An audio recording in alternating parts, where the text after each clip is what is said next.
Technology has always brought man to the front of a new era. Old religions die and new religions are born. And now we all have arrived at a turning point in history. Folks, we are about to be plugged into the Matrix for real. I'm not kidding. You can look around you and see it happening in real time.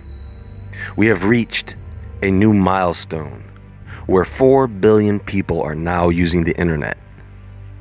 Today, people want to kick out this reality and usher in a new reality. One without boundaries, without discrimination, racism, and hatred. A world where you can be who you want, do what you want, to who you want, without the interference or consequence of morality or God. Little do these people realize that this is where we are headed. The movie The Matrix was just a tale of science fiction, yes, but it is beginning to look more like a documentary every day. Now, some may scoff at this idea and say, "You're just fear-mongering. That's not going to happen, you conspiracy theory nut." Well, I may be a nut, but there is no conspiracy when the information is made public to you. That's just you not being aware of it. So we are going to take a closer look at this, because right now, something is happening that you may not be aware of. A sentient simulation of our world in real time.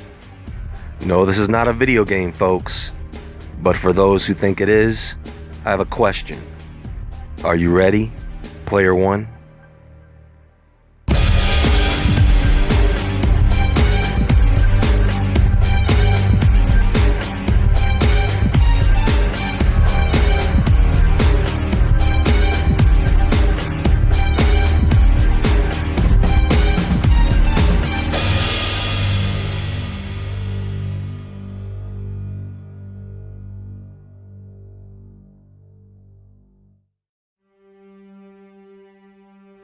A sentient being is simply a being that has feelings.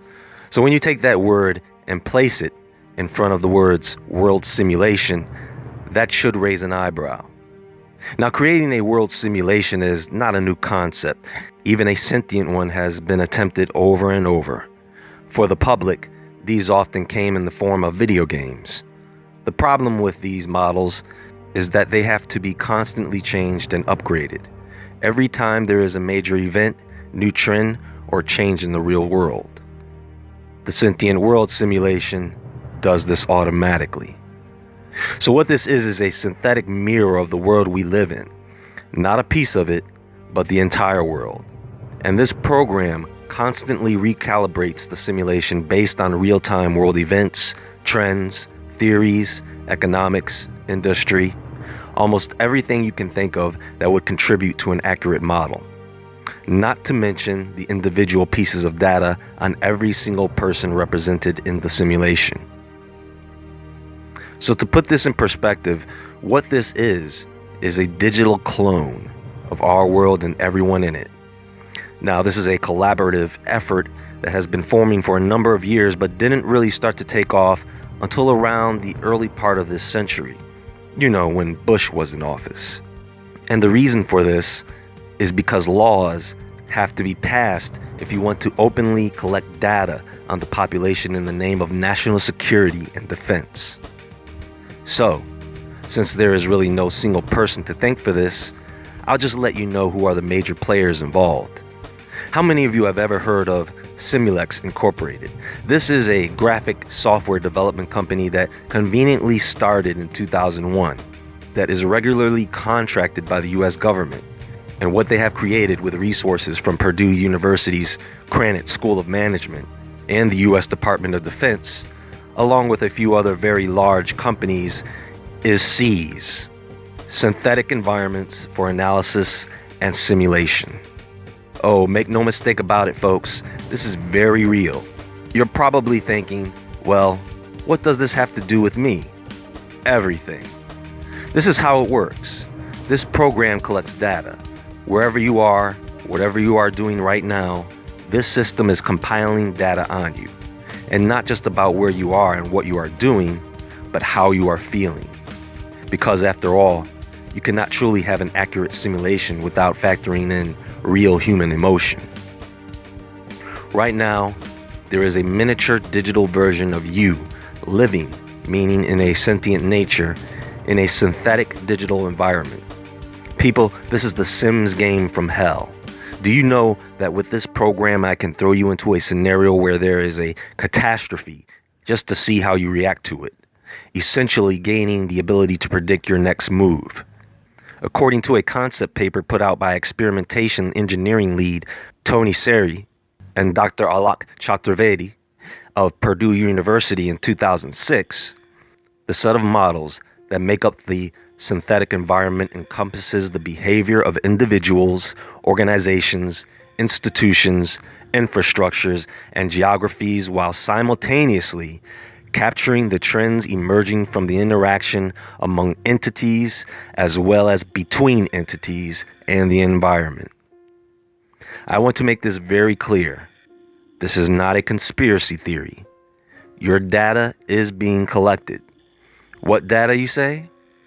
Internet searches, websites visited, emails sent and received, social media activity like Facebook, Twitter, etc., blogging activity including posts read, written, and commented on, videos watched and or uploaded online, photos viewed and or uploaded online, mobile phone GPS location data, mobile phone apps downloaded, phone call records, text messages sent and received, Skype video calls, online purchases and auction transactions, credit card, debit card transactions, financial information, legal documents, travel documents, health records, cable television shows watched and recorded, commuter toll records, electronic bus and subway passes, smart passes, facial recognition data from surveillance cameras, educational records, arrest records, driver license information. And yes, they have plenty of storage space for it all.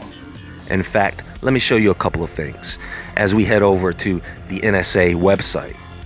Here under the Utah Data Center specifications, it reads, in February 2012, Utah Governor Gary R. Herbert revealed that the Utah Data Center would be the first facility in the world expected to gather and house a yottabyte.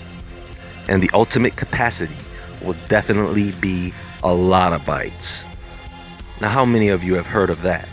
Well, I don't know about a lot of bytes, but they certainly do have a lot of balls to print what I'm going to show you next, which is about your data.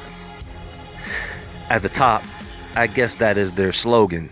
I particularly like the part at the bottom that reads, what if we could build a national data warehouse containing information about every person in the United States?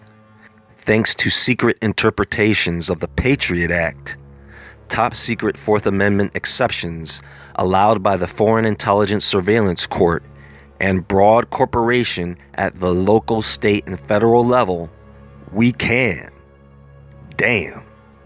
Now, getting back to the simulation itself, how accurate is it? Well, it is probably no more accurate than foretelling a future that can be rewritten or changed. Because in reality, the future does not exist, only the present.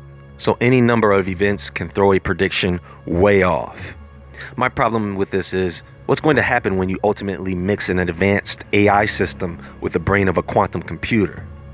Throw in some downloaded memories and you've got yourself a fully functional matrix. All you would have to do then is tweak the rendering so that everything looks real, and get people to voluntarily plug themselves in. And if I had to guess, people willingly submitting to plugging themselves into an alternate extended reality is probably what started the Matrix in the first place. Then the machines decided that they wanted everybody plugged in. So came the war between man and machine.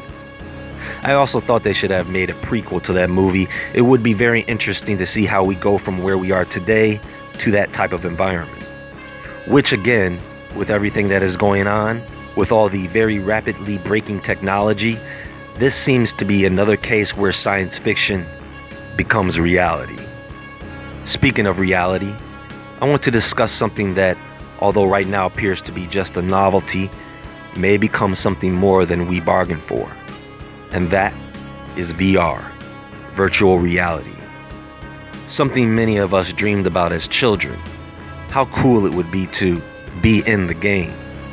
Now with the computer hardware and software engines we have today, you can sit at home and build your own virtual world, compatible with most of the virtual reality hardware available.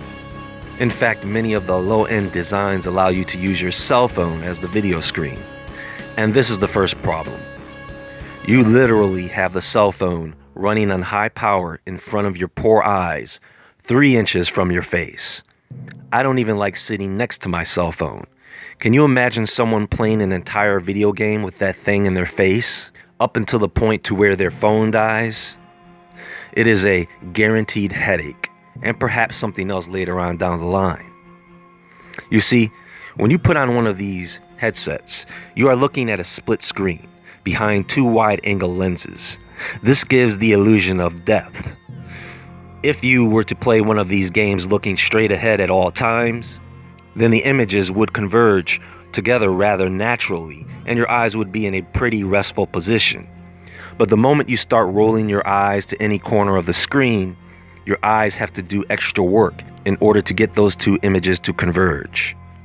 This causes eye strain, headaches, fatigue, which are pretty alarming symptoms, but the chances of this design having any long-term negative effects on your eyes is, of right now, pretty low.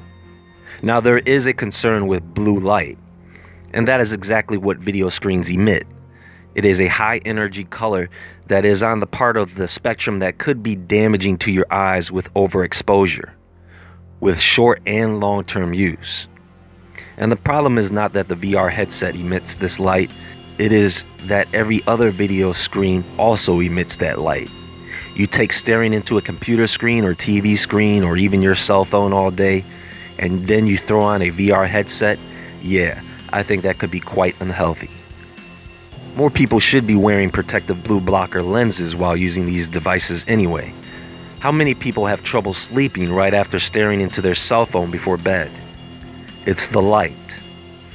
You should be in darkness or very low light for at least an hour before you close your eyes to sleep. Aside from what wearing these headsets does to your eyes, what is it doing to your brain? We already know that when you put your cell phone up to your head to talk on it, it is heating up your skull. Why do you think the screen goes out when you bring it to your head and clicks back on when you take it away? Aside from conserving the power on your battery, the phone gets extremely hot when the screen has been on for too long. One of the things I recommend doing is reading through the warning in your cell phone. You can go into settings on your phone, go to About Device, and you will find the legal information. And within the legal information, there is a section called Health and Safety. Although obviously written by a lawyer in favor of the cell phone company, they downplay the risk, and it is quite interesting what they have to say. The FCC actually had the audacity to state, under notice and cautions, failure to observe these instructions may lead to the suspension or denial of phone services to the offender, or legal action, or both. I'm telling you folks, you really have to take it upon yourself to understand the risk here, because they don't care. And if you think a company won't put out a product because it is unsafe, think again. To top this all off, what are the psychological effects of engaging in VR? You know, there is a difference between a fully immersive experience versus one where you are just holding a game controller in front of a screen. It's not that hard to use a weapon like an axe in a video game against a character, but when you are in a fully immersive digital environment and the characters look real, how is it going to affect you to use those weapons that feel like they are in your hands? For example, there have been studies to examine this. Stanford University's Virtual Human Interaction Lab does just that. Although the effects are temporary and immediate, they will tell you, yes, this technology can be used to affect a person's psychology. Of course, no one can stand having the headset on for more than 20 minutes at a time, so the tests don't get very far. But they do have a website if you are interested in educating yourself about this technology. This is what concerns me the most, the application of this technology. Granted, we could use this technology to aid in medical procedures, architectural design, piloting, remote operation of robots and vehicles, exploration. There could be many benefits to this technology, but it is going to come with the price of negative consequences, such as escapism, where people will develop a need to get away from it all. Some will most likely develop addictions. Children will be mostly affected by this, and what often happens, even today, the more a child is wrapped up in their own little virtual world, the more they want to separate themselves from the world in which their parents live. How many of you have kids that don't want you to watch what they're watching? They don't want you to play their video games. The internet and VR combined is really going to take your kid to Neverland. Now, of course, people are going to say, well, this could help children with learning. It could help them with pain and other disabilities. It could help them with this problem or that problem.